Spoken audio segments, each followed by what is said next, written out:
Hi friends मु आपन प्रिय लकी वेलकम करछि मो यूट्यूब चैनल को। सो फ्रेंड्स अपन देखि परते मु पनीर नै जाई छी। आज मु पनीर करिया वाला अछि से लगे मु भाबनी अपन मानक साथ शेयर कर देमी। तो पनीर देखन तो क्यूब टाइप रो मु काटि देई छी, क्यूब नॉट तो एटा रेक्टेंगल टाइप रो मु काटि देई छी देखि परथिबे। एबे मु एठी नै जाई छी टोमेटो आउ एपट नै छी काजू आउ नड़िया नै छी देखि परथिबे।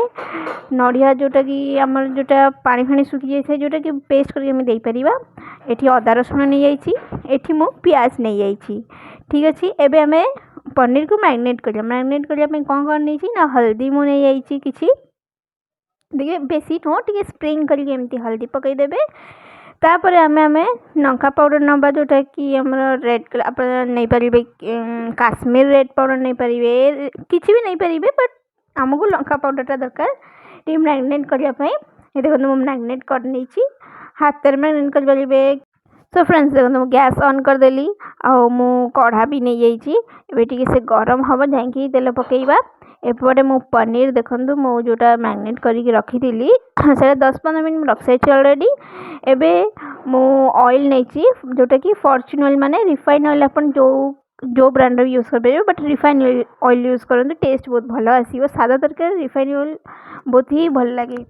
एबे मु एठी जो टोमेटो नै थिली ताकू मु आधा आधा काटि देई छी आउ काजू आउ नै थिनी नड़िया ताकू एबे मु टिके फ्राई कर देबी। फ्राई करके ही पेस्ट करने आउरी टेस्ट लागे। देखो मु एठी काजू आउ नड़िया फ्राई कर देई छी। एपरे टमाटर पकई छी ऑयल रे से भी टिके फ्राई हेने मु देखै देखंतु काटी देली। एबे मु पनीर फ्राई करीबी तो चलंतु पनीर टाइम होई देखंतु पकई देली आकु गोल्डन फ्राई कर परिबे न बेसी फ्राई करले टेस्ट आसेनी। बेसी फ्राई करले कोन टाइट हे जाए साइड सब से सब टेस्ट आसीबनी। मु फर्स्ट हाफ करनेनी पुनी सेकंड आउ हाफ करनै छी देखंतु पूरा गोल्डन गोल्डन देखा जाउची ना बहुत सुंदर देखा जाउची ना।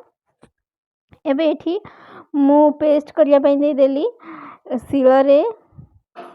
एटा हिची काजू आउ नड़िया जोटा पेस्ट हे मु कहिथिली एटा भी पेस्ट हे गला सिला रे करियो बहुत ही टेस्ट आसीबो। तो मु मो मामा को दे देली आ मु मोर कैमरा धरि कि व्यस्त रे अछि कि वीडियो करिया पे अपन मन को देखिया पे मो मामा बाटुथला। एपटे मु आलू भाजुतेली आलू अपन स्किप करि परिबे बट मते आलू बहुत पसंद तो मु आलू भाजी देथिली कने पनीर तरकारी दे देबी। एपटे मु तेजपत्र नै गली जो सब दिया हो एठी पाखर रखनै छी तेल रे तेजपत्र आ गोटा मसला किछि पकई नेबे ताकू टिके गरम हो देबे। तब चीनी तापरे चीनी कमाई देले टिके कलर हबा पई एठी प्याज नै जाई छी। प्याज को पूरा लंबा लंबा करी काटी दिबे जोटे कि हमें ऑयल रे पकई सला पर से खुल जिवो। देखंतु पूरा प्याज मोर खुली गेला गोटा गोटा हे गेला। एठी अदा रसुण पेस्ट नै जाई छी मु एबे टिके ताकू गोळै देली।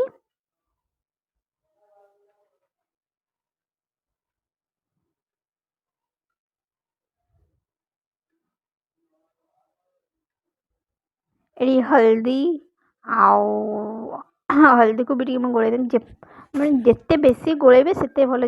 जो ऑयल टा में नै चंदी से ऊपर को आसला परे त टेस्ट आउरी भलो जिवो। एठी लंका गुंडी भी नै गली मसाला कसीवार मेन टेक्निक हैला जते हमर जो ऑयल टा मसाला ऊपर को आसी भासीबो जानिबे कि सेटा पूरा भल से कसी हे जाई छी।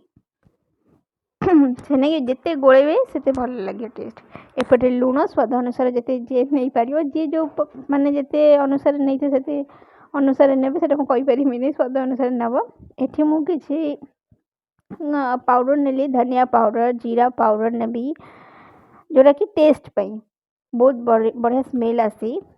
धनिया पाउडर जदि धनिया पाउडर मैथि पई नेली कहिना धनिया माने धनिया पत्र आन नथिली सेने धनिया पाउडर और जीरा तो सेटा तो मु सब दिए सेटा मते बहुत पसंद।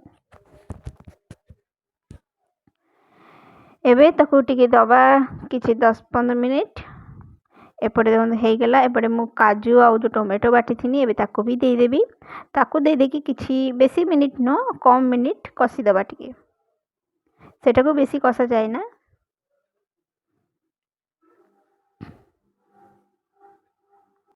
सो फ्रेंड्स सेठी मो मसाला कसुची कसु कसु मो जो कहिथिली कि मु आलूटा नैछि आलू अपन स्किप कर परिबे बट मु आलूटा पसंद करे त सेति पई नबाकू मु बाध्य होई छी कहिना न खाइले मो मन जाय ना। तो एबे मु आलू पकई ताकू भी कसुची कषा किसी मिनिट 10-15 मिनिट एटलिस्ट 20 मिनिट कसतु कहीं टेस्ट आने मेन जिनस है कषा ही मसला को मेन जिनस मुझे पानी देदेली पानी फुटब गरम हम तापर मसला टिके ग्रेवीटा टिके मोटा हम जा पनीर पकईबी एवं मुझे भलसे गोले दूची ग्रेवीटा कि जल्दी मोटा हो जाए पनीर पकईबी कहीं स्मेल तो इतने सुंदर आसुची टेस्ट करी देखापी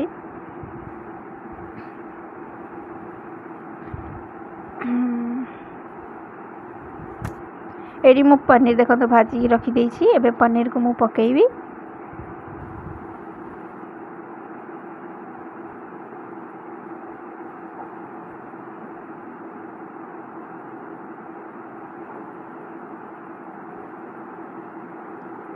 देखु मो ग्रेवीटा के मोटा ही आसलानी आहरी जिते किसी मिनिट आउ कि मिनिट मु बसैबी जो गैस ऑफ कर घोड़े देवे तापर भी आपण ग्रेवी आहरी ही मोटा हो मु गरम मसला नहीं जाइए गरम मसला तो मेन जिनस सबुद नदेने हेनी बासबनी तो से गरम मसला पाउडर मुझे नहीं जाइए आप चाहिए गोटा गरम मसला तो देते चली ये स्किप करेंगे बट मुझे कहीं स्मेल आपको मुझे घोड़े देवी किसी मिनिट देखो मु घोड़े काटिदेली एवं आपण मैंने रेडी तो खावाई आसतु मुझे समस्त निमंत्रण दूसरी प्लीज भूल सब्सक्राइब करने को लाइक करने को आउ शेयर करने को थैंक यू।